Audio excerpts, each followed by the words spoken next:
all moves and pressure points created by existing global superpowers are predetermined and are then undertaken after concluding the ramifications and the effects of the actions.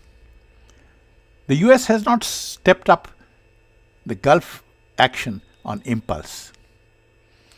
In the futuristic planning of the US, the objectives have been to identify the mineral and the materials of the coming millennium, and then to ensure their availability for the growth of their own nation. There has been a realization of the growth of China, the underperformance of Europe, and the subsequent shift of the power center from the US, Europe towards China. This is also recognition of the acceptance of China's capability and the reassessment of the US global reach. This is certainly not a Trump tantrum.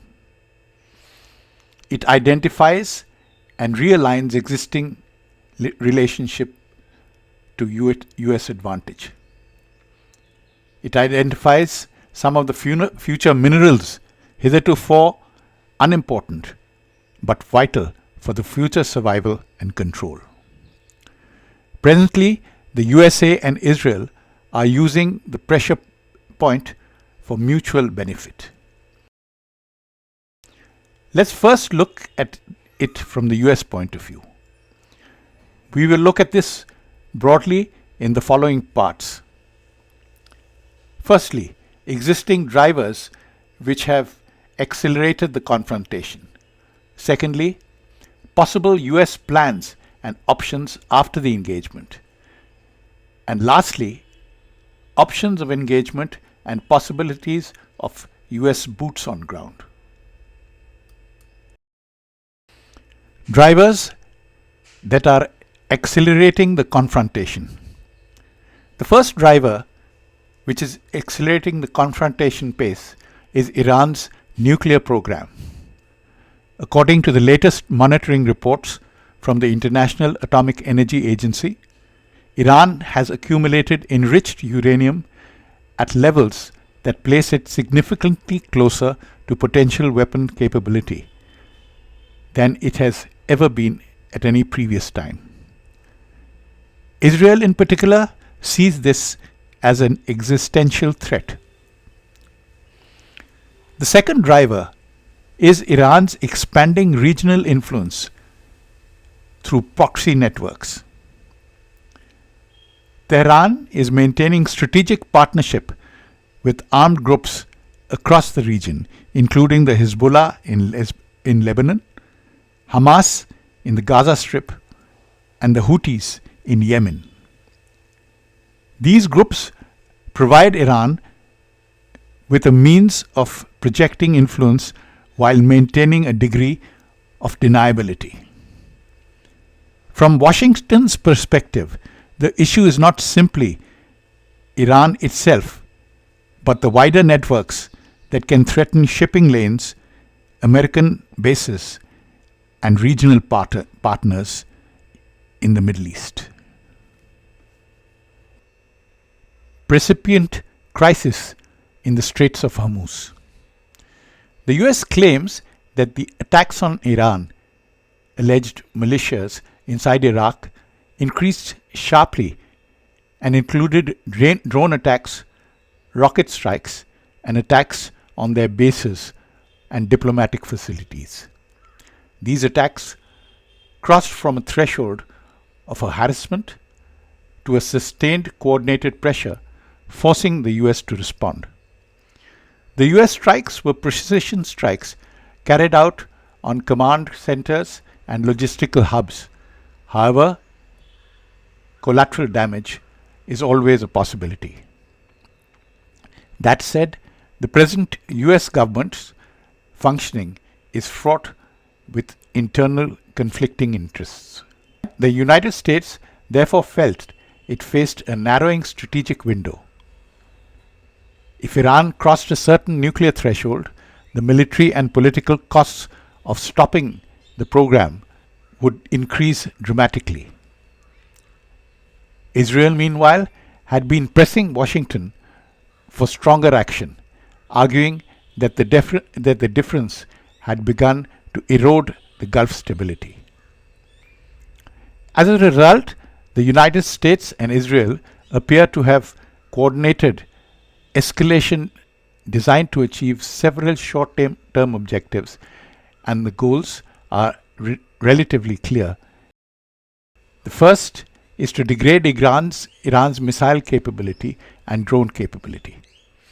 The second, impose costs on the terror networks that enable Iranian regional influence. And thirdly, re-establish the deterrence by demonstrating the US willingness to use force. But what does it take for the change of a regime?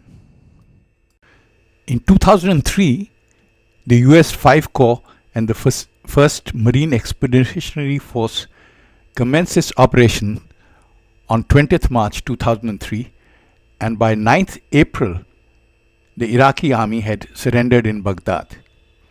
In 19 days, they had moved and fought the 405-kilometer advance, averaging 28.5 kilometers per day. 20 years later, the operational reach has been curtailed drastically, and in 3 years, the Russians have still not been able to make much progress and achieved the regime change. Possible overall US plans. The long-term plan could be a combination of containment, diplomatic pressure, and economic sanctions, rather than a full-scale war. This could be executed in 3 phases. In the first phase, the immediate military signaling phase. This could last for weeks, focused on precision strikes, naval deployments, and air defense. The second stage, over several months, would involve pressure through sanctions and diplomacy. The third stage, potentially extending years, could aim to constrain Iran's strategic capabilities while preventing regional escalation. The US options after the initial engagement.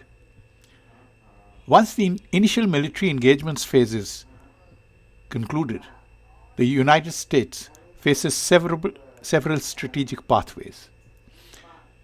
The first option is controlled containment.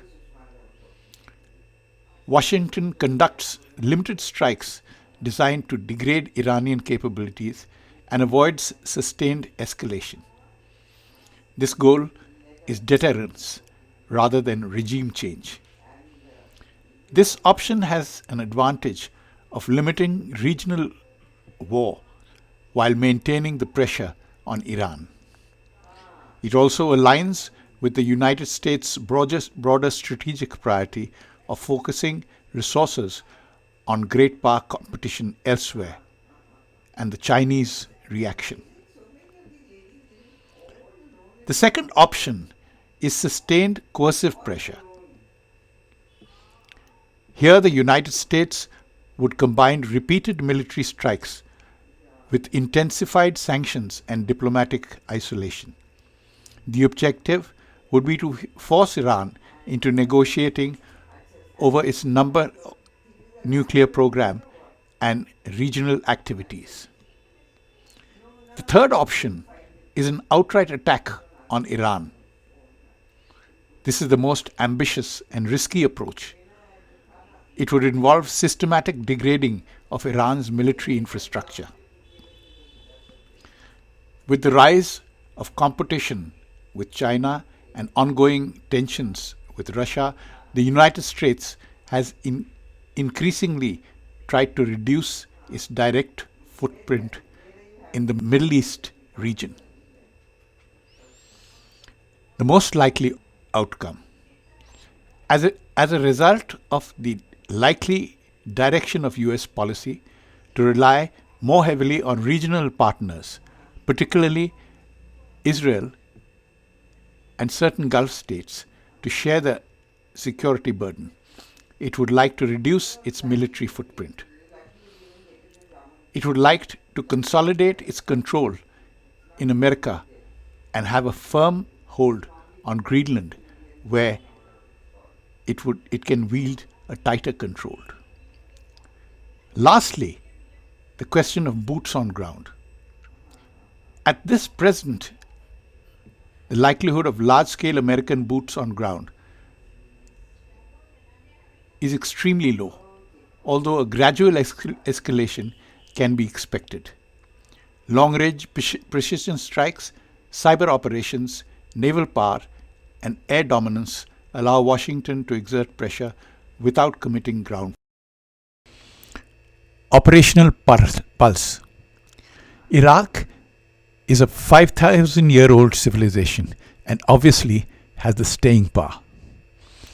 The country is not a desert waste, but has a varied and rich terrain.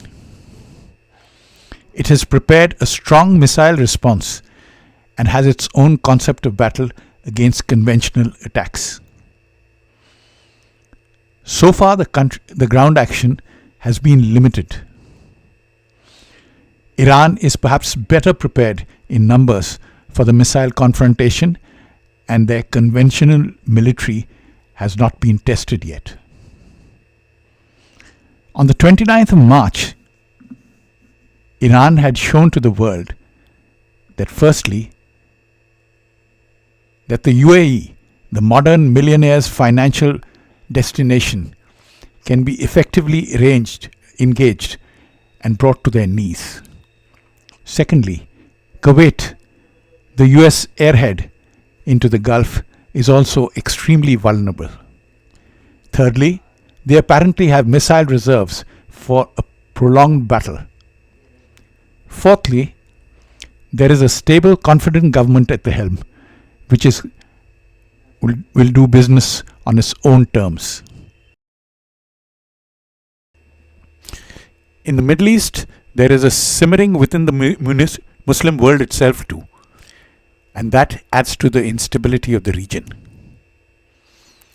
The Straits of Hormuz and the tanker traffic will also dictate the de-escalation and the resumption to normalcy. The Palestinian issue could come up subsequently. Lastly, the only certainty is that the US presence in the Middle East will increase till the resolution of this issue. I will now end with Sir Winston Churchill's famous words on the 10th of November 1942. This is not the end. It is not even the beginning of the end. But it's perhaps just the end of the beginning.